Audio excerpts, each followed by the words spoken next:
Okay. My first dummy moment here, so. But it is going to let me share my screen now, it looks like, so that's good. I hope everyone else is able to. Okay. Admit all.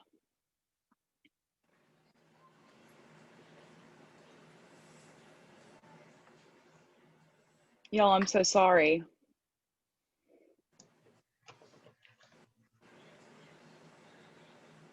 Here we go.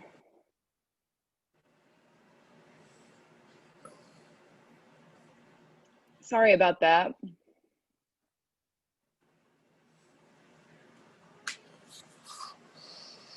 Oh, you're muted. You're muted. Since I had mine re-imaged, I had to re-download to join the meeting. So. Oh, okay. I'm learning everything over, it seems. I know. Well, and see, the funny thing is, this is my personal laptop because when we had the malware attack, they came to the school and they took my computer out of the library and the laptop out of the library. So I didn't even have a computer and they still hadn't found it. They don't know where it is. Oh my goodness. So, I don't know. Oh, Miss Wood is here. That's good. I hope Miss Lopera is able to get back in. Hi, Miss Wood. Hey. Miss Wood is like a Google Sites pro now. So she can teach that part of the lesson. It's necessity is the mother of invention, right? That's right. Absolutely. Okay, let's see. I wonder, we had two people that were here before that I was here, Miss Wood, and then I had to exit and come back in. So I was waiting for those people that were here before to join in, and they're not back yet. So hopefully they make it back in. That was my fault. No problem. But, okay. Turn my light. Oh, are you at school today? I am at school. I was trying to re-image my computer by myself and I can't figure out how to do it. So hi, Chippy. Oops. I still don't even have a laptop. I'm using my personal computer. They took mine when the malware thing happened, and now they can't find it. Oh. So there's that. Well, and I just found out because I'm here that they re-imaged our desktop computers. So everything that you had on your desktop computer is gone. Gone. And okay. they didn't tell us. Wouldn't it have been nice? Ms. Fontanez, thank you for rejoining. I'm sorry about the mishap there. It's okay. We're back in business. Okay, guys. Miss Lopera was here, but she may have something going on, so that's okay. I'm going to go ahead and get started because it's already 3:06. So the reason that I invited you guys here today is because I have some little tips and tricks that I picked up, and I really don't claim to be an expert or a pro, but these things were things that I was in a program called Breakthrough this summer.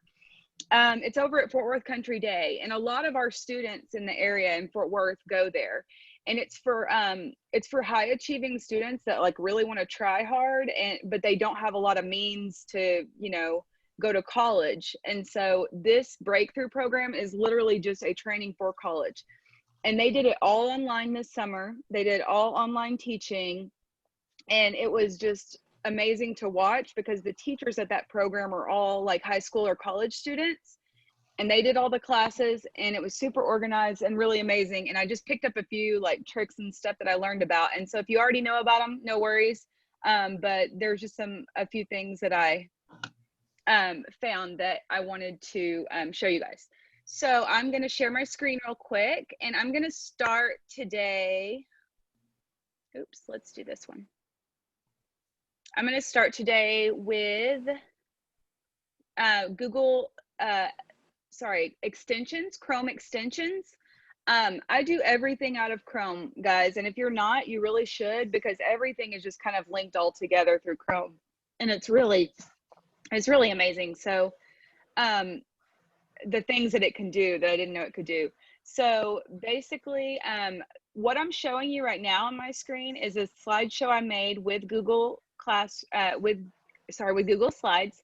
And if you see this number down up here, I made these slides with something called Slido. That is one of the, that's actually a Google Slides add-on. It's called Slido, and I'm going to go over that a little bit more later in the presentation. But what it does is, I'm going to go ahead and show you the next screen here. This is some of the stuff I'm going to go over today. I made a little agenda. Google Chrome extensions, and then Google Slides add-ons. As you can see, Slido's on there. And I can't see the rest of my, there we go.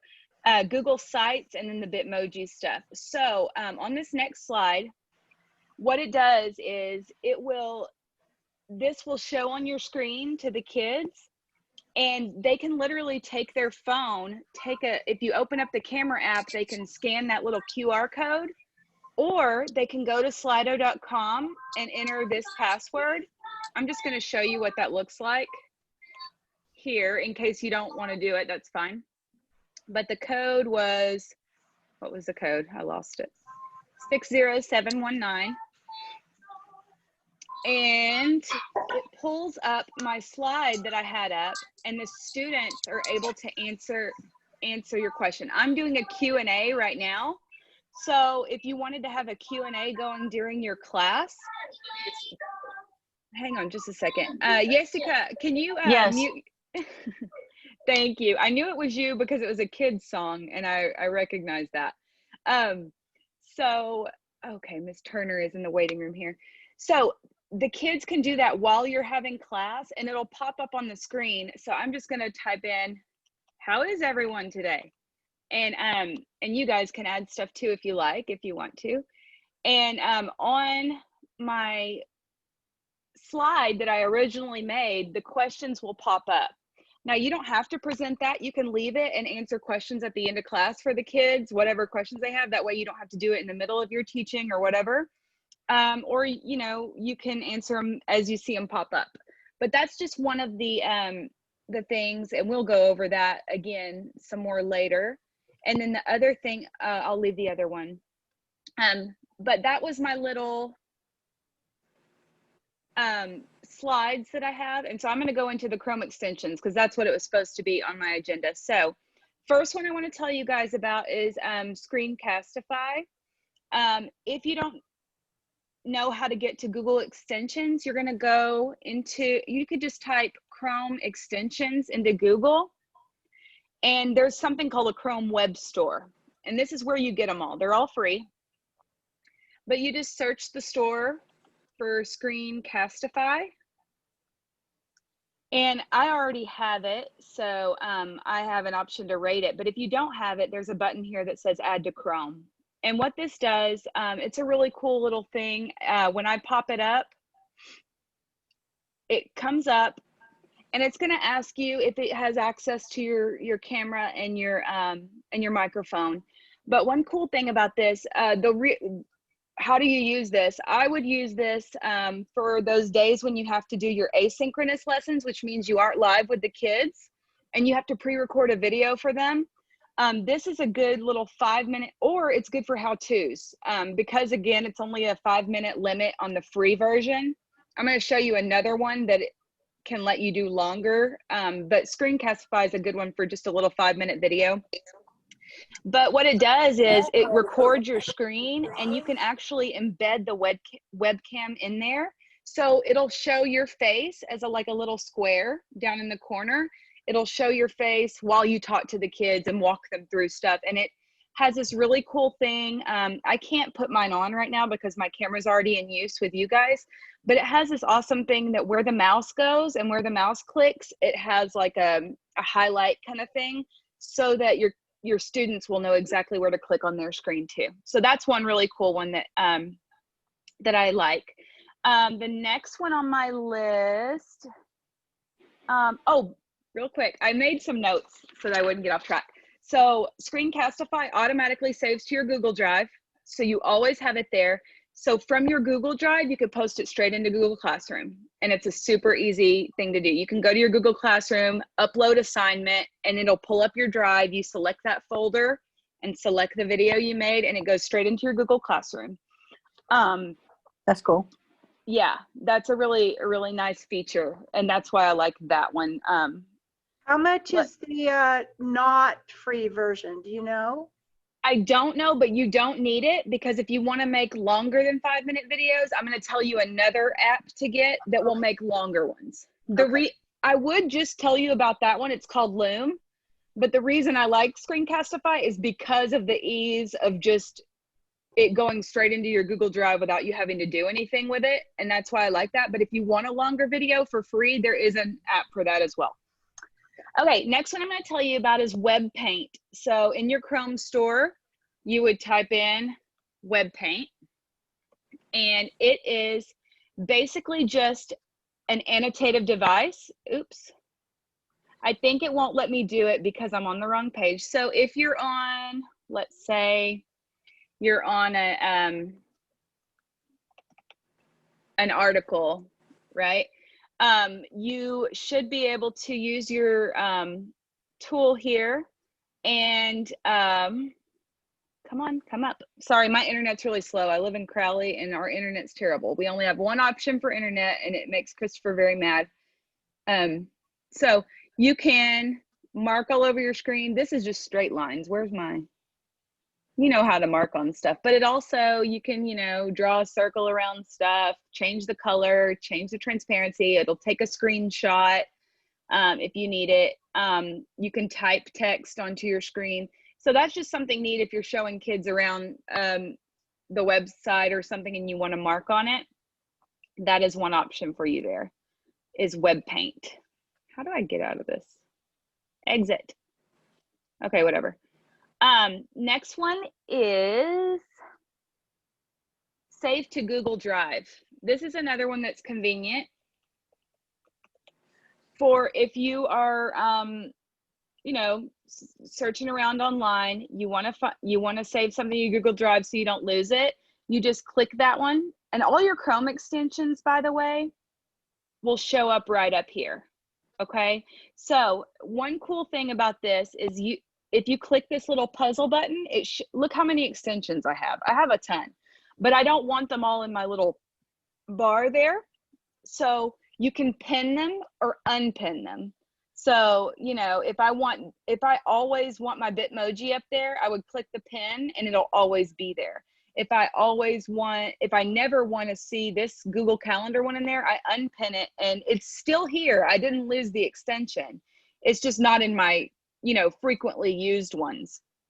So anytime I want to save something directly to my Google Drive, let's say I really like this article, I could just click Save to Google Drive.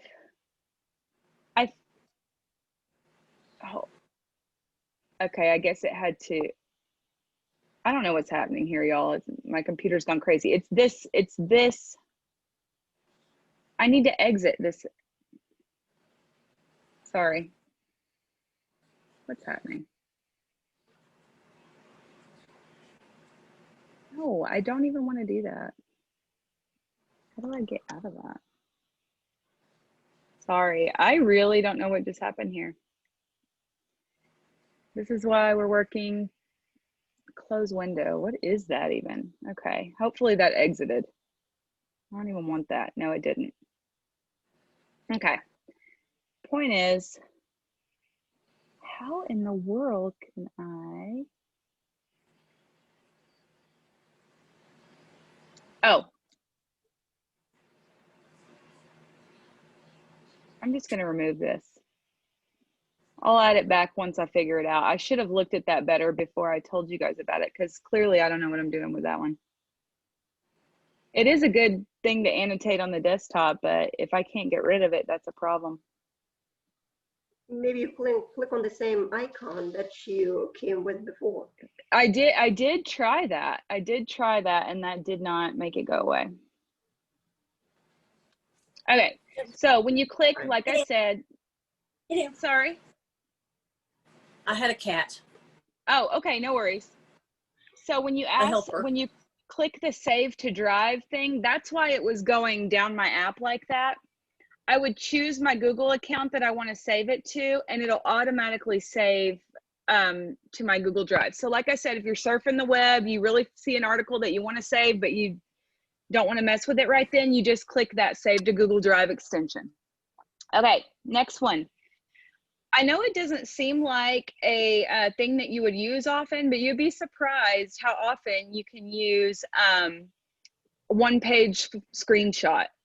It does a really quick one-click full-page screenshot and saves it to your photos. And that is really helpful a lot of the time for me, if I want to remember something, or, you know, even when I'm paying a bill online and it has the code or whatever for the confirmation number, I'll just click it and it just saves. But so do you have to add that? You have to add, that's an extension? That's an extension. Yes, ma'am. Okay. Everything I'm showing you here is extension. So this one is called, I believe, one click full page screenshot. And it's helpful to have some screenshots, again, for you can upload those pictures to Google Classroom for your students. Like, your page should look like this, and you have a screenshot there to show them. But this is the one that I have, one click full page screenshot. Raven, And, do you know if they have one that is kind of like on the Promethean, where you can like select around it?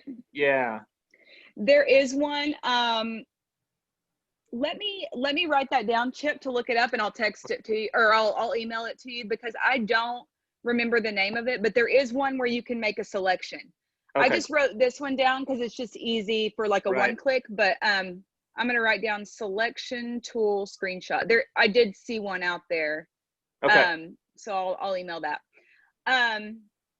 But yeah, so that one, next is, okay. And this is really, especially for my INA teachers, the Google Translate one, amazing. Now, let me tell you this, it's not a perfect translation, okay? But it's a better communication than, you know, if they have no English and they can't read. But when you add this one, it'll translate any page into whatever language you choose, and it's really neat. Even, this is the best part, your assignments you create in Google Drive, it will translate those. So if you make an assignment, you create one, and you're in Google Drive, you click on the Google Translate extension, and it'll make you a translation. You might want to play with that a little bit, because I haven't, but I know I watched a video on it. It was pretty neat. Is that extension accessible to the students when they're looking at my web page? Can they highlight and translate? That is a great question. I believe, I don't know our students' Chromebooks very well, but if they are able to add extensions, if the district like allows them to do that, then yes. I haven't seen whether or not the district, I'm not sure whether the district gave us that capability for them to add extensions. But I will ask someone. I'll ask one of the kids who's pretty tech savvy and see if they know that, because that would be a very helpful extension for your students to add as well. Yeah, it could be added to the student launchpad or the teacher's launchpad as well. Yeah. Yeah, we're launching, and then we have all those webs. Yeah. Yeah, for sure. Yes, ma'am. Okay, next one is called Small PDF.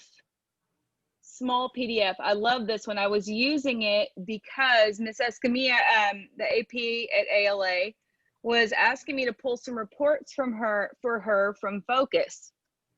And when I pulled it, this tool made it easier, because this tool will translate everything from PDF to Word, or from Word to PDF.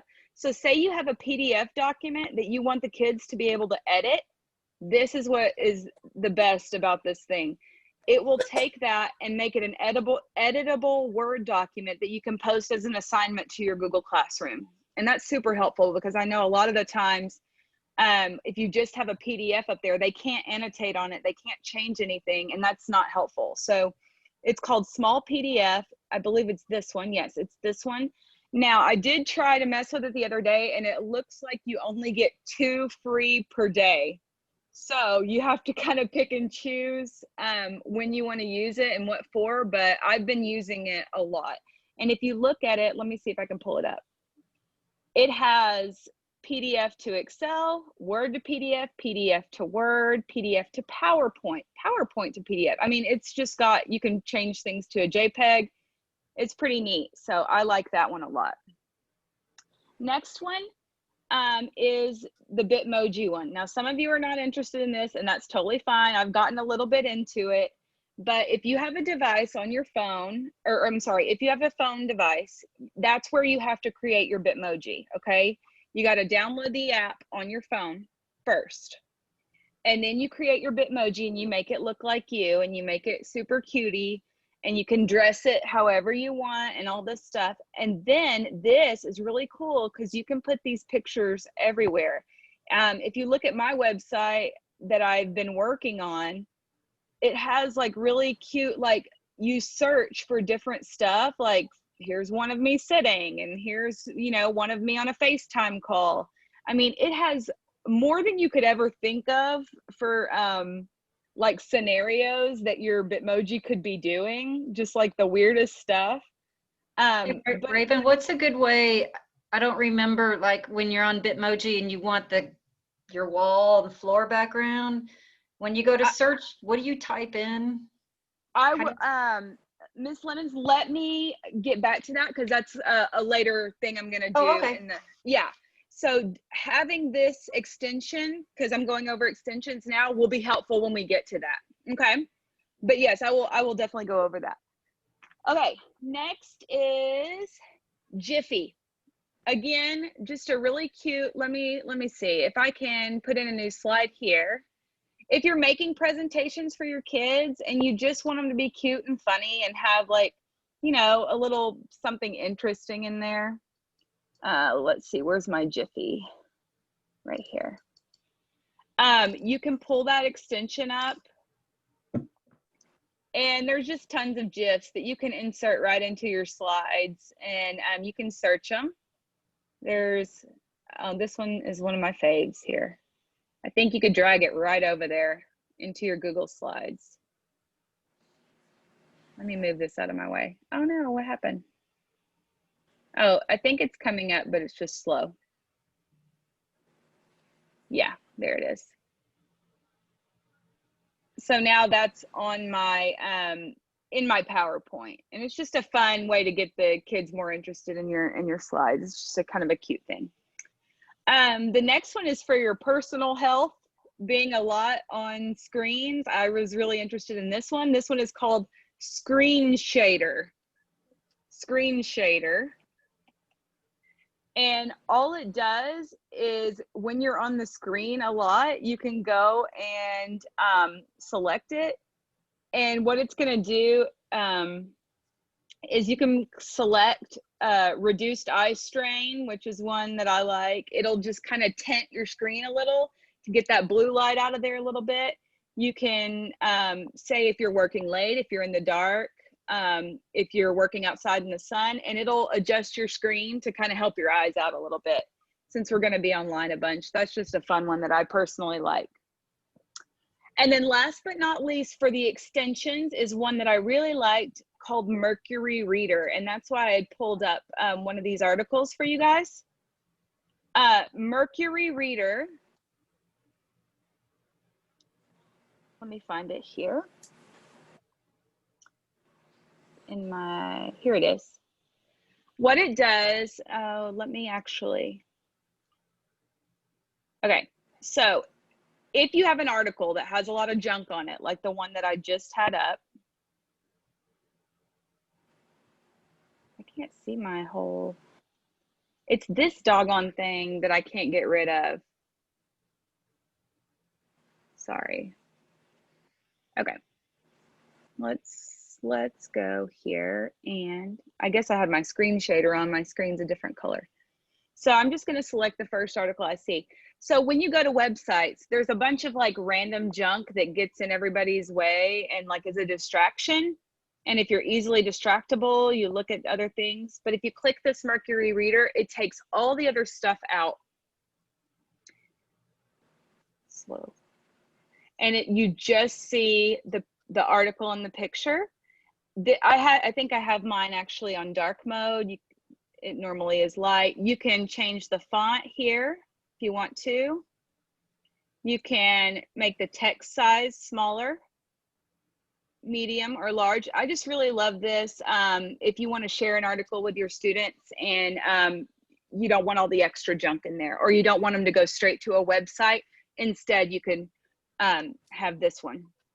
So I like that one. Okay, that's all.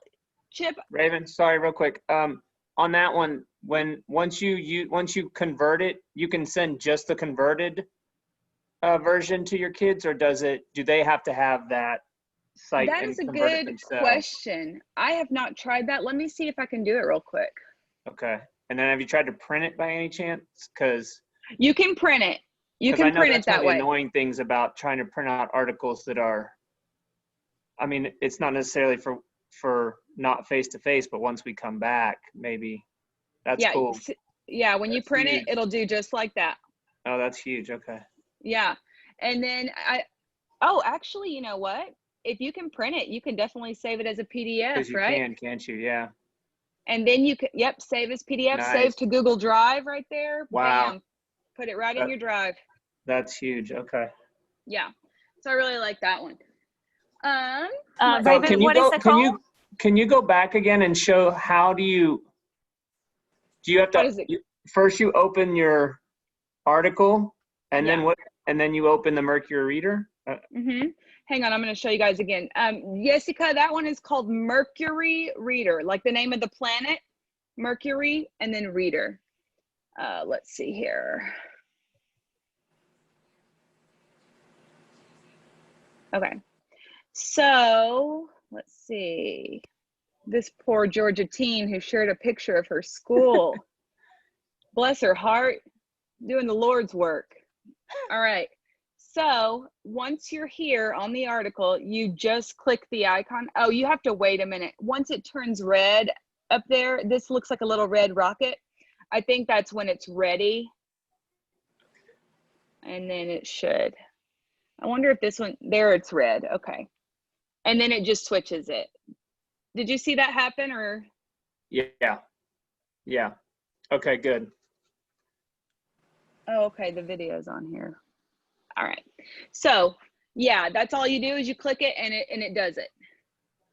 Any questions about Chrome extensions? That's just a few that I really, really enjoy and have found to be helpful. There are lots more out there. You can explore these, but those are the ones that I really love. Are there any questions about those before I move on? Okay, cool. So next thing I want to talk about is Google Slides add-ons. You're going to be doing a lot of Google Slides presentations. Especially now you can use PowerPoint, but I much prefer Google Slides myself, especially the compatibility with Google Classroom where we'll all be. So for me, and plus you can do a lot with Google Slides. So here's one I made. I just made like a fake math lesson one. And once it comes up, I gotta turn this Screenshader off right now because my screen is like yellow and it's making me nuts. Where is my Screenshader? There. All right, turn that off. Okay, cool.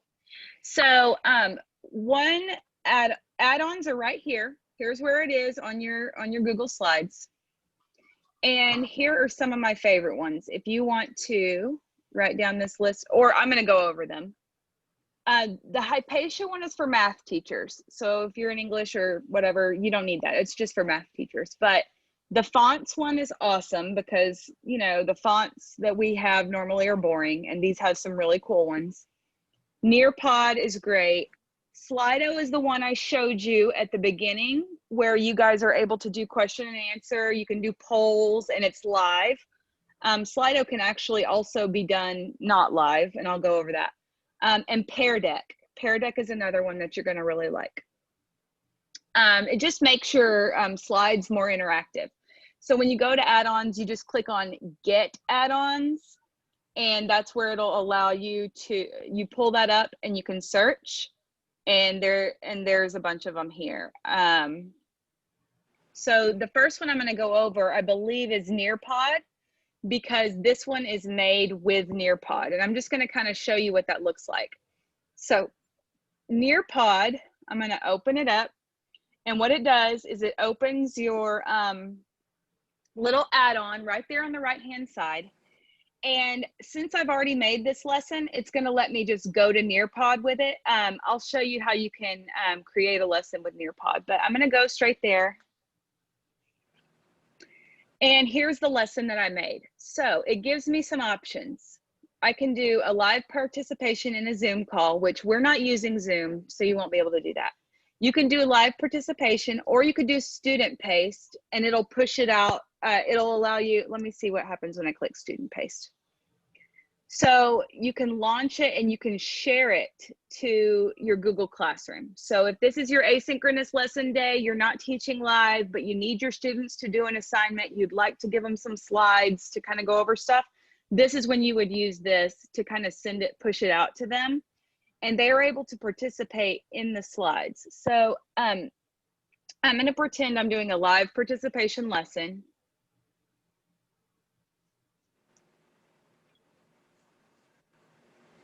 I'm sorry, our internet is so bad out here. Okay, so if you are in a live participation lesson, you would have your students join, or you can push it out to the Google Classroom, and if they're already in Google Classroom, they can find it there. Or you could just have them go to join.nearpod.com and put in this code.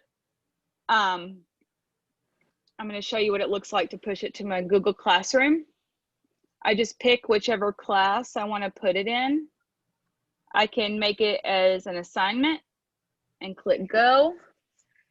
And here's the link. And I could just say, go to this link to complete assignment. And you can give instructions, whatever. You could put the due date, all that, and you click assign. And it's going to pop up right there in your Google Classroom as an activity for them to do. So I don't have the thing of what the students will see, but they'll see it there as a link. Okay, so going back here. So here's what it looks like on my end. And I'm going to go through. And here's the first thing that it has. Mine says you could click start activity, and I just put an opening question. It should say, what do you think? What do you think fractions, decimals, and percents have in common? And I click start activity, and they'll start putting in their answers. And it has a timer. I put 1 minute. I find that if you give too much time, they take too much time. If you put a little less time, it'll be quicker. That's one thing I learned at Breakthrough this summer. They don't need all that time. But if you are doing like a class where they have to do some writing in this question, maybe a little more time. But all your answers, as the students' answers come up, it'll pop up here. It'll tell you how many people are participating. So you could say, okay, I need 100% participation, etc. I'm going to go ahead and move on. This slide contains video. Where would you like this video to be played? I can pick all devices or this device only. If I want the students to watch it on their own, I would pick all devices, and they can hit play in their room at home. If I want them to pay attention to me, I could say, okay, everybody's looking at my screen. I'm going to show it on this device only.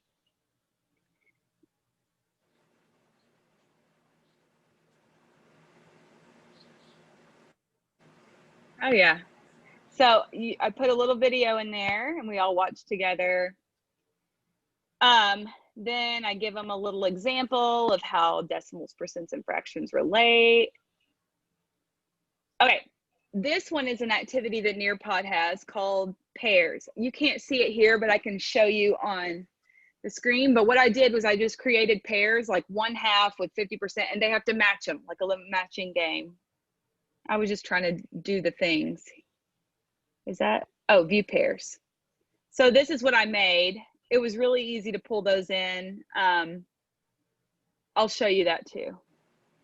And then Nearpod also has a thing called Time to Climb. You put in your questions and the students are answering it. And I think it has them, I haven't practiced this with students myself yet, but I think it has them like competing. This is all math stuff? This is all for math? No, you could do it with No. any subject. It's Okay. I just use math because it was easy for me to make up a really quick lesson and just Got tap it. it out real quick. Okay. But you can use it with any subject. So that's a little game they have called Time to Climb. You can use it with vocabulary, whatever. Let's see what else I have on here, if I even have anything. Oh, this is a collaborate board. This one is really cool for ELA. It puts like Post-its. Mine says, let's work together, write a matching percent, fraction, and decimal, and put a Post-it to the board. But you can say, what did you feel the main character, how their feelings changed in chapter 8 or whatever, and you have them write it on a Post-it and everybody shares, and as they write it, it pops up on the board, and it's really neat. It's like a nice discussion kind of piece. And then it just says, now that we've done a little practice, go to Google Classroom and find your assignment, complete it, and turn it in. I just made a little example here, but that's what it looks like. Now I'm going to show you what it looks like if you were kind of creating a new lesson yourself. You pull up slides, you go to your add-ons. Oh my God, it's so slow. I have a question on that one. Yes, ma'am. Anytime I was creating during the summer school lessons on Google Slides, and then I was adding add-ons to Nearpod, and I was not successful when I was trying to insert the videos. They were not friendly to me, and never got to where I would have them on Nearpod. I had them on Google Slides, but I would never connect to the Nearpod. I don't know why. It just didn't work. I don't know. Yeah. Okay, I can't see who is saying that. I'm so sorry. Is that Miss Turner? Yes. Yes. Okay, Miss Turner, would you mind emailing me a copy of your lesson, just the Google yeah, I'll Slides? send Share you it one with me. lesson. Sure, yes. And again, I'll look at I'm that. trying to do the presentation using Nearpod on a Weather Day, and it's kind of tricky to get it there too. Yeah, definitely. If you share it with me, maybe I can troubleshoot a little and see what the problem was. I know. Okay, so here are the things, like if you're making a new Nearpod and you pull up the add-on, these are the things that you can add to your slide. But one of my favorite things about Nearpod is if you don't want to recreate the wheel, they do have some pre-made lessons that you can use and edit to your own liking. I haven't looked at a ton of them, but I think that they do have some pretty cool stuff. If you go to Nearpod, you have a name made, you go to Nearpod library, they just have like a ton of lessons already there available for you, and they're interactive. They've already got the interactive piece. All you have to do is share it. Now, some of them are not free. So you have to look, but there are a lot of free ones. Let me see if I'm doing 6th grade, English language arts, full lesson. You can just kind of go through and look at them and see if it's something that you might want to use. And again, you can edit it to make it your own if you don't feel like it's good enough. But that is really cool for just like a asynchronous lesson. If you really want the kids to work on something with grammar, for example, and you don't want to waste a day of your instruction doing that, you can just assign it to them in Google Classroom. Hey, work on this. And it saves all of their answers and everything that they do in the PowerPoint when there's like collaborative stuff. It's pretty neat. Again, I haven't messed too much with this, but I know it's a valuable resource, and they do have a lot of lessons and videos there for you. Those look like articles. It looks almost kind of similar to like Achieve type stuff. Could be. I haven't really messed with these too much. Let's see what this one's about. So Vocabulary. Review and quiz. It's going to have a vocab cartoon. Oh, preview. Here we go. So yeah, this looks like, please feel free to select the questions and activities that make the most sense for your classroom. Aussie is a terrific new digital magazine aimed at helping people see more of this world. Oh, okay. So Aussie magazine is something that they're using in partnership with Nearpod. And it'll have a PDF version of the article.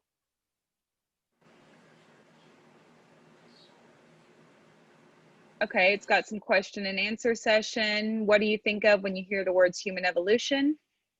And it gives kids time to answer that. Let's go. Oops. Has a video. Where's the article? Probably another little video thing. Reading time. Now we'll read an article and it'll have some comprehension questions. Might be pretty good.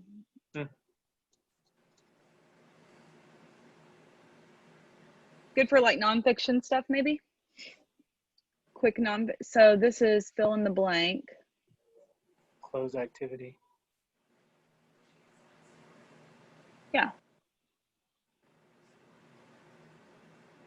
Lots of videos, lots of open-ended discussion questions. Lesson reflection. You can reflect at the end. That's not bad. So yeah. Some of the pre-made ones, not bad. And then this is related content. Says SAT vocabulary, so maybe they've got some good stuff there. It'd be something for you guys to definitely play with and look at your subject and see if there's anything out there that's even usable for you. You know, we hate to reinvent the wheel. So I think that's pretty cool. Yeah, that's Nearpod. So that's I actually found several of those, and then I changed and add quizzes onto it, and yeah, it was really good. Yeah. Awesome. Yeah, you can insert the quizzes right in there. Yeah. Okay, so that was Nearpod. The other one is Peardeck. Yes. So Peardeck, kind of the same idea. Now, okay, the only things that I don't like about this, guys, you cannot use Slido and Peardeck and Nearpod, any of them at the same time. If you want to use Slido one day, you use Slido that day. I have not figured out a way to combine them because you have to present your presentation through that website to make it work. So unfortunately, because there are some things that I would like to use from different ones in combination, and you really kind of can't. So yeah, I was wondering if could you use the Google Translate on the Nearpod? That's a good question. I haven't tried it, but there's nothing really. Let's see if I could translate this one. I don't know if it'll let me there. Do I type the language?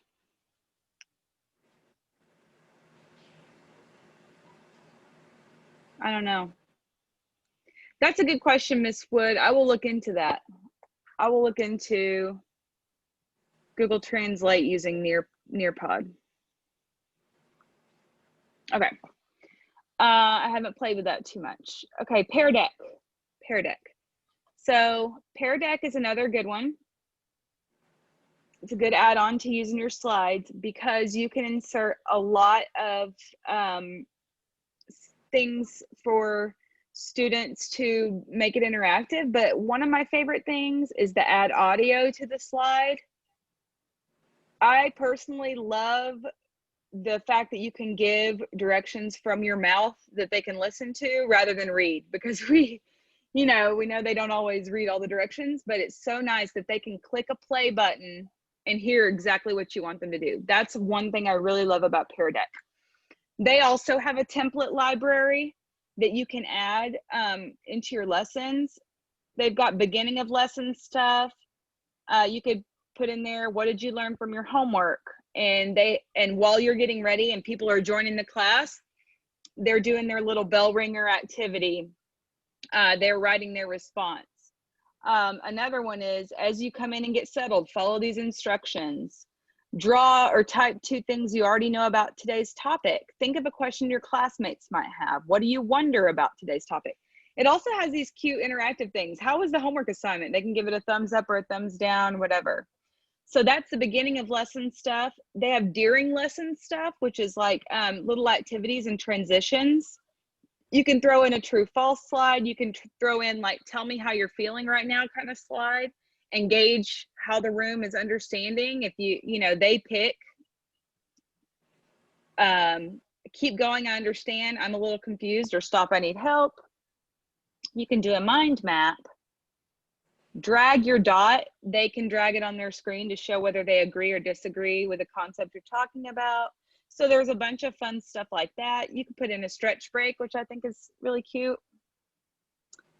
And then they've got end of lesson stuff with like exit tickets, things like that. Reflect on today's activities, those kinds of things. Again, you have to use Peardeck to present the lessons so that the students will have to join.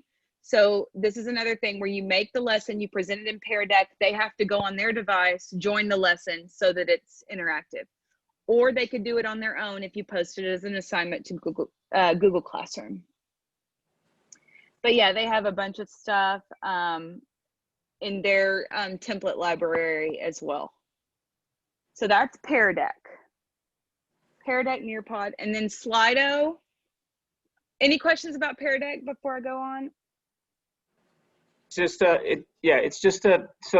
that's kind of like pre-made stuff that you can put into your presentations. Yes, less content. Nearpod is more content driven. Okay. And Peardeck is more like presentation stuff that you can use to kind of help you with your presentation. Okay. But it is interactive still. So if like, say, I would use Peardeck if I already had all my own content and I didn't need any, I wanted to make my own thing, but then I wanted to put some stuff to make it more interactive, I would use Peardeck. And if I was feeling like I needed help with a lesson or whatever, and I really like this article from Nearpod, that's when I would use that. So yeah, Nearpod is more content, Peardeck more just, touchy-feely presentation stuff. And then Slido was the last one. It was also the very first thing I showed you that I used in my presentation, where the kids can type in their stuff. And then if we go here,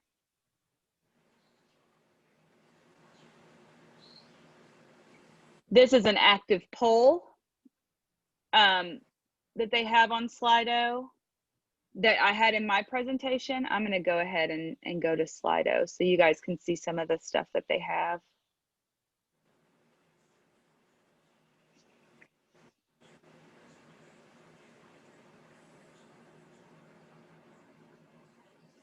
Okay, create a session. And the one, if there are any math teachers on here, I didn't really see the Hypatia, Hypatia.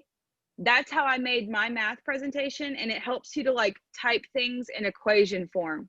Like I have the hardest time writing 1/2 as a fraction. It makes me bonkers. So this actually lets you insert real math terminology to your slides. So that's why I like that add-on. Okay, so Slido has live polls, quiz polls, Q&A slides, and I think there's more if you go to slido.com and create your presentation using Slido. But I really like the Q&A piece to this for when students have questions that they could just type that big list and you can get with them later, rather than having to waste a lot of time in class answering. That was my question on that, Raven. Is it like a parking lot, kind of like a digital parking lot? So in your asynchronous lessons, even if kids aren't doing it at the same time, will all the questions collect, and then as a teacher I can go back and answer the questions, or do you know? The idea is that it's supposed to do that. I personally have never practiced it because I didn't have any kids to do a lesson with, but that is what it's supposed to do. Yes. Okay. Now I don't know if you can answer the questions straight back. That's something I don't know. I think you may have to contact kids individually or something. I'm not sure if you're able to reply back. I really don't know that, but that's another thing I can look into because that's a good question. On on Slido can you respond as a teacher? I'm just wondering if everyone's doing these lessons at different times, but they all, you want to know what their questions are, and then you're just having a chance to answer, you know, a time where you're just answering all the questions. That is exactly what it would be great for, because it does. You can assign it as a self-paced lesson, and no matter who's doing it at what time, they all have this code, the 60719, you know, and so all the questions will stack up there. So you could set aside a time to just, you know, before your next class that's live, like, hey guys, I want to answer some questions from last lesson. Pull it up, and you know, if that works. If not, you may have to contact individually. I'm not sure. Does everyone see everyone else's questions? If you have it posted in a live lesson, yes. If it's asynchronous, I believe that they can see it. I believe that it puts them up and everyone can see it. I'm not positive, Miss Wood. I haven't used Slido myself in a class. I think so, because they use those at the board meetings, the Slido, and I think that people submit their comments and questions at different times, but you can still see everybody's. So I think that you would be able to see everybody's. I don't want to tell you for sure. I'm sorry that I don't know that. Just something cool to try. Okay, so those are my 3 favorite Google Slide add-ons, besides Extensus fonts, which I really love because I like to make my stuff cute. If you don't care about cute, like Chip, then you don't need Extensus fonts. And then the Hypatia, again, is for the math teachers. It's a really helpful tool to make your equations look more realistic. So I really quickly wanted to go, let's see what time it is.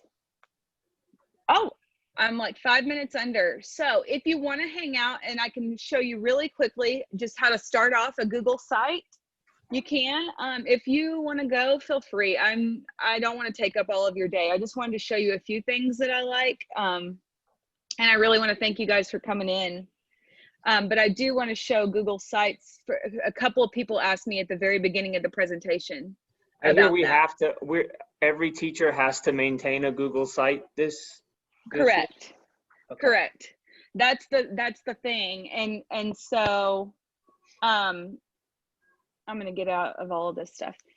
So here's the one I've been working on. As you all know, I'm a little extra, or if you don't know, I am extra. So I have a few pages, because you can make different pages, and they recommended that you have a home landing page, that you have an about me that tells about yourself, and then you could do links to your lessons, things like that.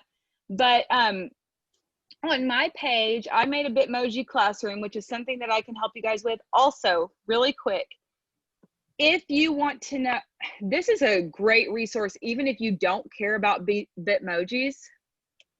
If you go to Facebook and you join this group, hold on, it's going to pop up the name because I'm not sure what the name is. It's Bitmoji Craze for Educators. There's like 50,000 people in this group, and all they do is share resources. It's amazing. I've never seen like, and not just, look what I got for my website. I did not have to create this. Somebody just handed it to me. It's an online library. Check out how cool this is. This lady, I don't know how much time she must have spent, but basically it is her Bitmoji Classroom. Again, it's going to take forever to come up.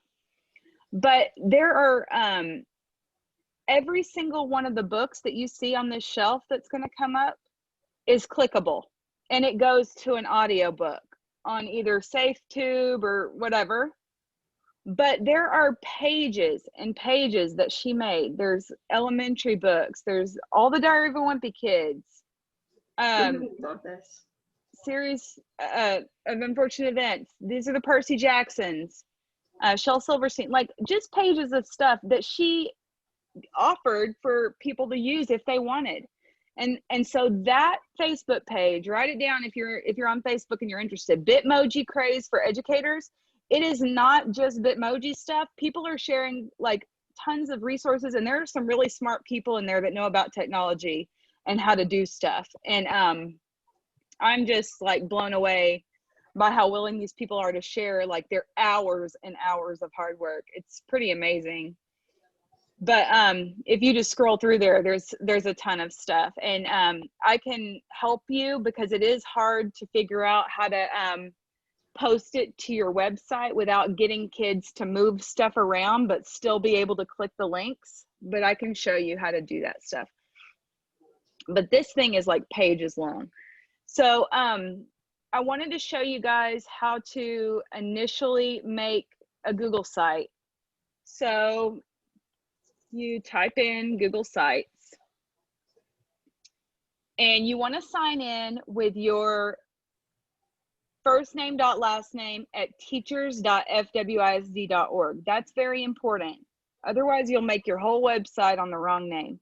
So click on your face up in the corner. Make sure you're not on your personal Gmail, and you want to be logged in to your teacher one. You want to click create. You definitely want to do it in new sites, not in classic sites. That's the old one, and it's not as user-friendly. So what you do here is you're going to be able to edit it.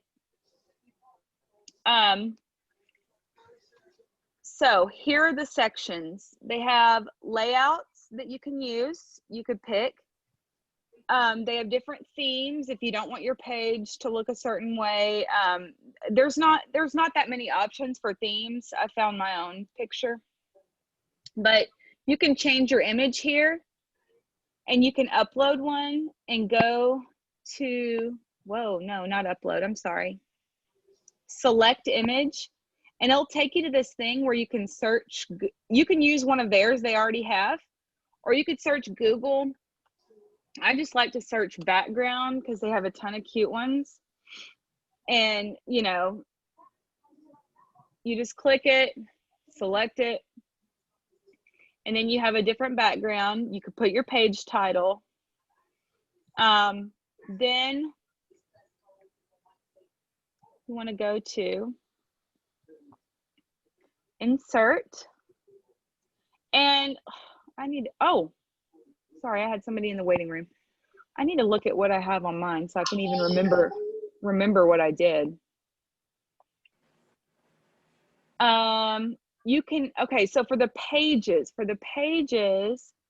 you can add, down here at the bottom, there's a little plus sign. You can make about me. You can make weekly assignments. And oh, another one I like is the calendar. How did I do that? Connect your calendar. I want to show you guys how to do this, because even though you may not be a big calendar person, you might want to become one, because you can link this to your Google Classroom and your Google Calendar, and every assignment you make will upload automatically to your website, and that's pretty cool. So when I click calendar, it's showing me all this stuff I've had in my Google Classroom from when I was a teacher, when I had actual classes. But this is the library calendar.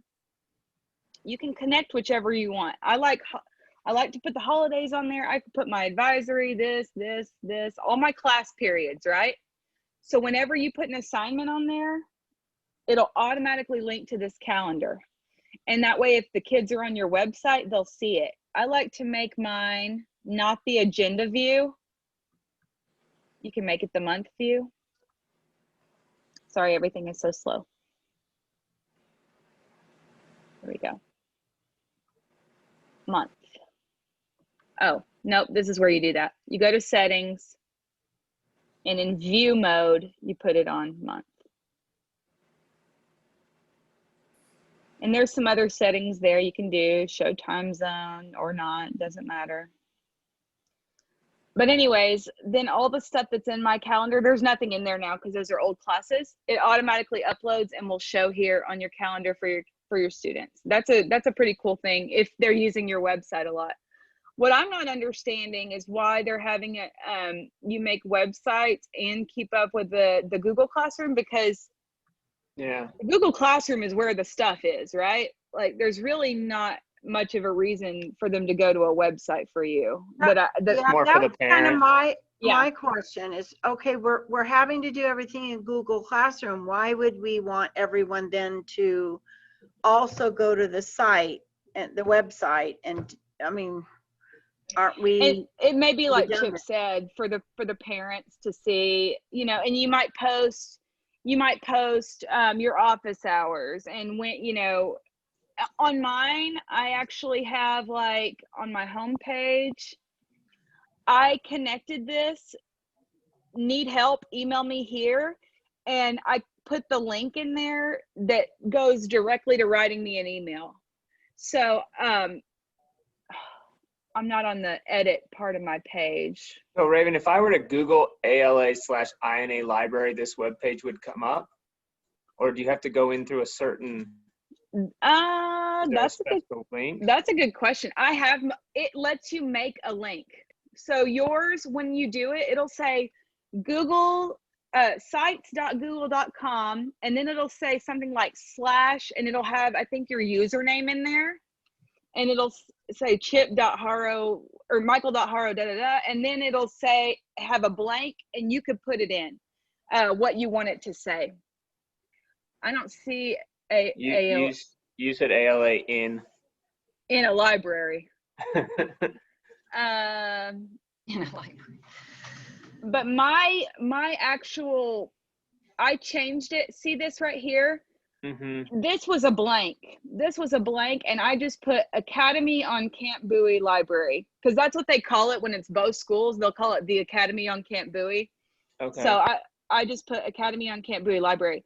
They will ask you when you're building your site to make up whatever, fill in the blank. So it does say sites.google.com/teachers. This will be the same for everybody. So you might make yours /Michael Haro or /Haro ALA or whatever you want it to be. See, I just see that as being just a nightmare for parents to get, you know what I mean? To find like, them. Yeah, like I don't know. I mean, I actually was going to suggest to Miss Buckley and then Miss Ross at INA that we make a link tree that we can send out via email, and just have a link tree that has every single teacher's site on there so that they can just go and click. That might be one way to help teacher or parents find these things. So do you not think, because I've had the same conversation as, I don't know who just said, why do we need these two sites? I've thought, well, maybe they want us to put our Google Class sites on this site, or is that not a possibility? They're still going to have to work out of Google Classroom. I mean, you Right. can put links to their assignments and stuff in here, but they're still going to have to work out of Google Classroom. I mean, Okay. that's just all there is to it. So Yeah, I just thought that this would provide, like, they'd scroll down and go, okay, now I want Lemons period 1. And then that would go to my Google Class.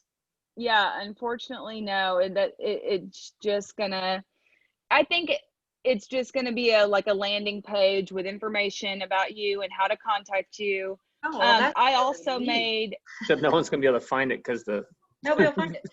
No, that's such a relief. I've been making classes. When I was telling you, I was playing with it today, and I was like, okay, period 1. And then I was like, how do I make them? no, Google in Classroom? fact, I think that they're going to provide you with what they're going to require to be on the website, but it's not going to be like you have to make different periods. Now, if you want to, you could say, my first period, here's a page for you. And you know, when they find it, they could click on it, and you may have information up there that's just for your first period. To me, it seems like double the work. Absolutely. If it were me and I had classes still, this is why mine is extra. I don't have any classes. So I have a bunch of stuff on mine. But if I was still teaching, I would make the bare minimum of what they asked me to do and then have all my focus on the Google Classroom, because that's where everything is going to be happening. Do you know when principals will get that directive to pass on to us, or have they already got? I mean, I guess I can ask Sandy, but I am not sure, but I do know that I got from Carter, because let me find it, because he had in there, this is the boss of all the librarians, and he had like a list of the things that were going to be required. He's so on top of it. I know all the info always. Like, he is so on top of it and so like in depth with everything. I really love being in that department. It's very strange. Okay, make a Google site. Oh, okay. Apparently it says faculty Google sites will be linked to the campus Fort Worth ISD website. So I'm assuming that they're going to probably put a list of all the teachers' websites onto our ALA or INA website, which would be me putting them on. I was going to say, you're going to do that. That'll be my job. Raven, when do we have to have this ready? I think that they will, from what I've heard, I think they might give you some time during that week we come back, but I think it depends on the principal. So, you know, Miss Buckley is usually really good about giving you time to do what you need to do. I would just, what I did is anytime I had a free minute, or like when the girls went to bed, or if they're taking a nap, I would just work on it a little bit. It doesn't have to be all done in one sitting, you know, it'll take some time, and you can keep tweaking it. You can keep going back and editing it, and then publish when you're done. I want to find... A question. Yes, ma'am. During the summer, because I did summer school, and they introduced something like what you have here, but as Google Classroom, where I would be able to, like you showed, you know, you click on a book and it'll open, and we were supposed to use Bitmoji, and I never worked for me. But yeah. Do you know if that's what's also coming up? I mean, it seems like it was on Google Classroom. So our Google Classroom was supposed to be very interactive. So I can look at the clock, the calendar, click this and that on my little picture. I think that will be more for, if they want you to do that, that's going to have to be on your website. Google Classroom is very, very like minimalistic and like simple. You can't do a lot of frou-frou stuff in Google Classroom. You can on your website. You can, yeah. You can use Google Slides, like this one that I made specifically for my website, if I can find it. This one that I made specifically for my website, I did make it where the links are clickable. And so, of course I can't find it now. Here we go. For me, I made mine to where all of these things, like if they want to go to our library catalog, they click here. If they want to go to AR, they click here. If they want to go to Google Classroom, they click here. I made all those links clickable for them. There's even email, focus, all the databases that Fort Worth ISD offers for research. You can make everything clickable in here, but this is going to go on your website. This cannot go into Google Classroom and be like a clickable interactive thing. Does that make sense? Okay, maybe I misunderstood, because they, in fact, they even gave it to us as an assignment, either pick this or do something else. So I did the other thing because I could not make it work. So maybe that's what they meant, and I didn't understand that. Well, on the Bitmoji, you can add like hidden links. Like you can sort of do like what you just showed. Yes, you can put in the hyperlinks. Yes, hyperlink. Thank you. Yeah. Mm-hmm. Here, it was supposed to be done with to do Bitmoji. that, the bookshelf thing. Not long once I got the hang of it. What I did was I went to Google and I would look up AR logo. I'd right click, save the picture. I'd put it in my Google slide. I'd shrink it down tiny, and then I'd right click, insert link, put in the link, and then I'd go to the next one. So it probably took me, the bookshelf by itself took me like probably 30 minutes to an hour. It wasn't bad, but that was the last thing I did. The other stuff I was just like trying to figure out the whole time, like, okay, how do I do this? How do I do this? And like all of these little images and stuff, I did my whole thing from Google Slides. I didn't even go to Google to find, you just go to insert image here and you go to search the web. And I looked up bookshelf, oops. And it comes up with all these different options, and then you just pick one and you drag it over, and then you size it how you want, you know, and you drag it around the room. The very first thing I did was I looked up, I think it was, no, it wasn't background. What did they say to look up? Wallpaper? Maybe. I don't, there was a word for it that has like the front of the room, you know, the front of the room and the back of the room. It wasn't wallpaper. Foreground and background? Maybe. Maybe that'll work, Miss Wood. I'll find the word. What was it? You know what I did, y'all, is I went to YouTube, and some of the things I went to YouTube, some of them I found in that Bitmoji Classroom, or that Bitmoji Facebook group. And I just like went to one that I thought was like really cute where they shared what they did. And then I looked on YouTube and I typed Bitmoji Classroom, and you know, there was a little 5-minute video I watched and they walk you through it. That Bitmoji Facebook group, is it just a lot of it? Can you just copy and paste what they've done, or do they show you how to do it? Or some of it, what they'll do is they'll put the link, and when you click it, it'll ask you to make a copy to your drive. And I always just make a copy to my drive, and it goes right into my drive where it's then I own it too, if they're sharing. And most of them don't even post unless they're sharing. They're sharing the info. And a lot of it is Google Drives. There are some how-to videos on there. I was scrolling through there and I saw this lady said, if you want to know how to make this thing I made, here's my little YouTube clip about how I made it. So, you know, if you kind of scroll around on there, they have a lot of good tips and tricks also. That's where I got a lot of my information. That's where I learned how to do these little link things on my bookshelf. Even these are going to link. I made a Google Classroom for ALA kids and one for INA kids to come to a read aloud with me once a week. And when they click it, it should go straight into their classroom where they can add my class if they'll add it. But everything is clickable.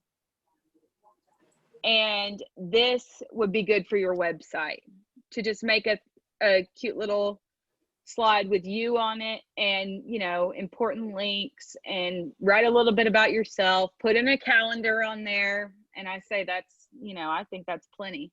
I'm trying to find what Carter said. Wait, that wasn't on your website? That was on that was on a Google Slides? I created it in Google Slides, Chip, and then I inserted it into my website from Google Slides. Oh, okay. I made the whole thing in Google Slides, and then I went to my website, and I'll show you. That makes sense. I had to embed it. Gotcha. And for that, I searched in that Bitmoji craze book on Facebook. I went to the search bar and I typed embed my classroom or something simple, and it came up with all these posts where teachers had already asked that, how do I put this on my site? And they would say exactly how to embed it. But if you're wondering, all you do is you go here and this right here in file, whenever you're done with your Bitmoji Classroom, you just want to hit publish to the web. Okay. It gives you an embed link right here. So when I go and I select this, I can copy it. And then I'm going to go over to my website. I want to go to my home page here. And you're going to click insert, embed code right here, and paste it. And I hope this works so I don't feel stupid. There it is right there. And it'll embed it right on your screen. Huh, that's awesome. Yes. Okay. There is a little coding involved with the embed code. If you don't, what was it that they didn't want it to do? I think that was more for if you had multiple slides. To make it simple, just make one slide that just has your stuff on it and embed it, and then nobody can mess anything up. Got it. Here is where it says, this is what I wanted to show y'all that Carter made. The head of library services, he made this huge Google Classroom with all of our information ever. And here's what he said has to be on our librarian website. And I'm assuming that it's he probably took it from whatever the teachers have to make too. I think it says it right up there. Yes, right there. General components of a teacher's site. Teacher bio, syllabus with course description and appropriate standards, teacher schedule and contact information, and lesson plans posted weekly. So that's what it says general components of a teacher's site will include. Okay. But you know, I'm sure that that's Well, that's just a cut and paste anyway. yeah. Basically, I don't think it's going to be any again, the bulk of your work will be in the Google Classroom, which, by the way, if anybody is interested, I learned this summer teaching summer school that if you want to, you can make quizzes in Google Classroom that will self-grade, which is really cool. Google Forms, yeah. Yeah, you can use Google Forms and it'll self-grade, and that's really, really nice. And I also watched, I didn't pay too much attention to it because I don't have to teach this year, but they had, somebody did a really good YouTube video on the gradebook in Google Classroom and how it was really easy to maintain, and then you could just transfer, it'll do all the grading stuff for you. You can make categories just like you do in Focus, and then you can just... I don't think we can transfer stuff from Google Classroom to Focus though. No, but if you format it the same, it makes for an easy... Okay. And that was what I was going to say, but the problem with that is that parents check Focus for grades, because I was going to say, well, if it does all the calculating for you, you could just put in the grade, but it doesn't work that way. You'll have to have it by assignment. If it'll grade it for you though, that's a step you don't have to do. So that's half the battle right there. Yeah.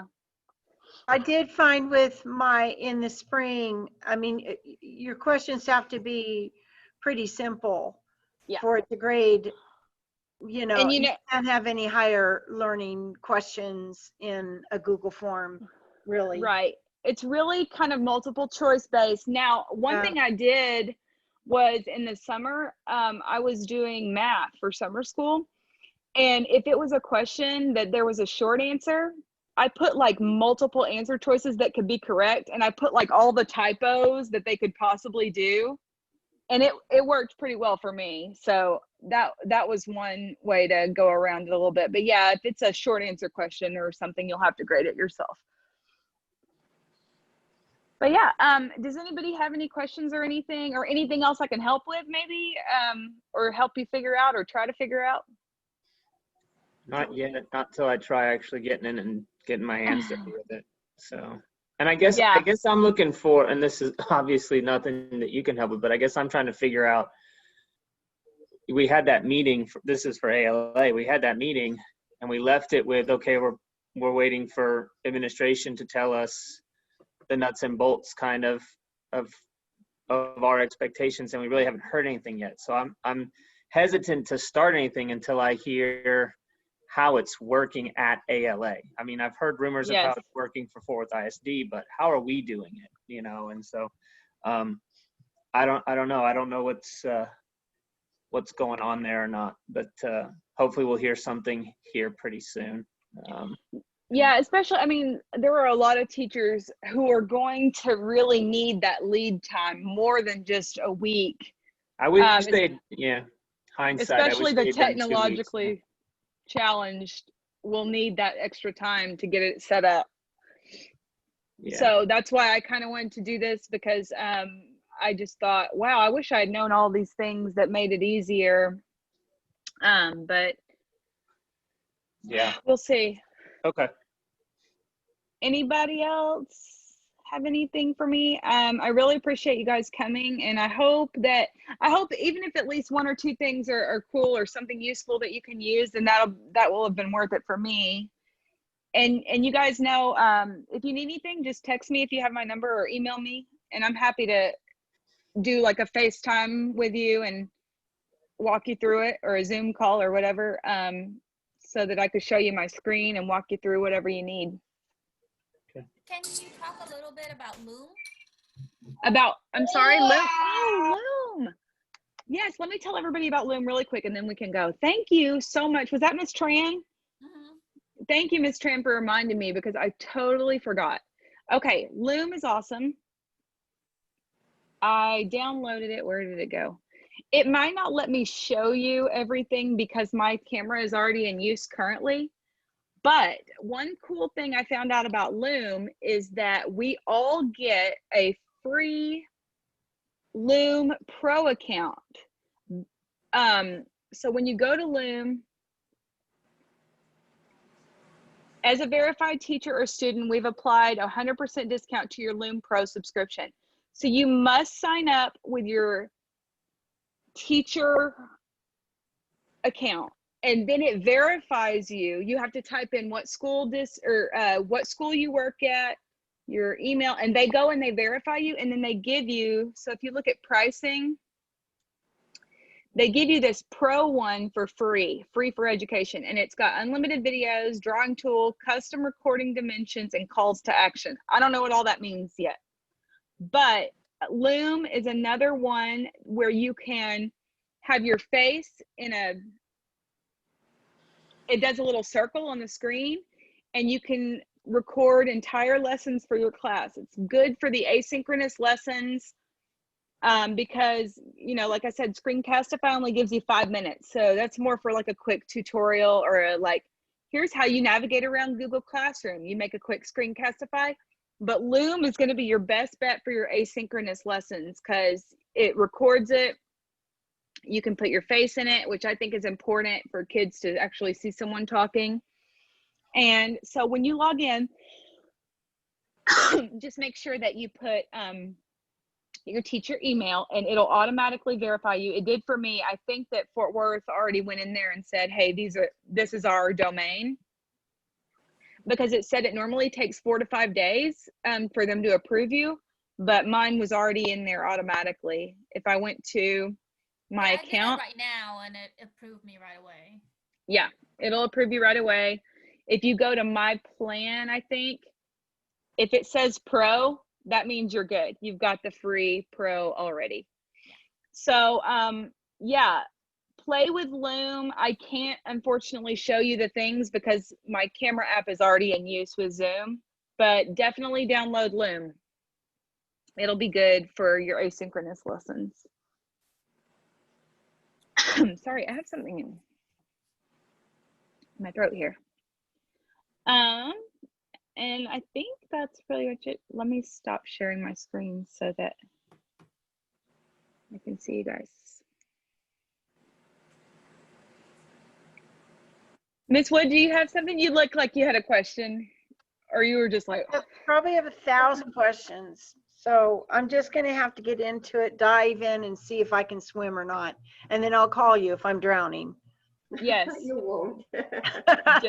just call me. It's okay. Thank All you. right, guys. That's all I got. Okay, so some people, I didn't know there was a chat going, so I apologize that I missed that, but it doesn't look like I missed anything pertinent. So that's good. All right, guys. Okay. Thank you for coming Thank and you making so me much. feel validated in doing this. Call me if you need me. Bye, Ray. Thanks. Bye-bye, Bye. everybody. Bye, thank you.